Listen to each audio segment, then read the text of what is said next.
কাঁচা বাজারের ব্লগ দিব বলার পরে সবাই পাগল করে ফেলছেন, কাঁচা বাজারের ব্লগ কখন দিবেন।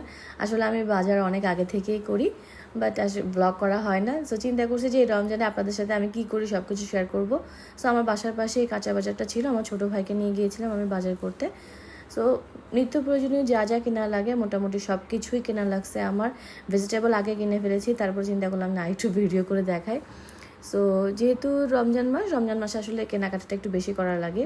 আর অবশ্যই বাজার করার সময় বাজারে ব্যাগ নিয়ে যাবেন, নইলে এর এক্সট্রা 20 থেকে 30 টাকা খরচ হয় শুধুমাত্র বাজারে ব্যাগ কিনতে।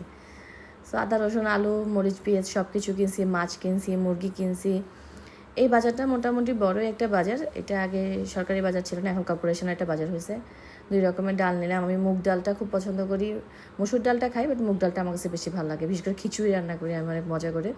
দেন মাছ ছিল অনেক রকম। আমি এখান থেকে পাবদা মাছ আর পাঙ্গাস মাছ নিয়েছিলাম। বলতে পারেন যে আপনি পাঙ্গাস মাছ খান। জীবিত পাঙ্গাস মাছটা আমার আম্মু খুব খুব খুব পছন্দ করে, আমি জানি না কেন। আর আমি যেহেতু মাছ খাই না, আমি এত বেশি মাছ লাভার না, মাছ খাই না। হ্যাঁ, কাচকি মাছ নিয়েছিলাম, গুঁড়ো গুঁড়ো ছোটো ছোটো সাথে সাথে কাচকি মাছ আছে না, কাচকি মাছটা নিয়েছিলাম।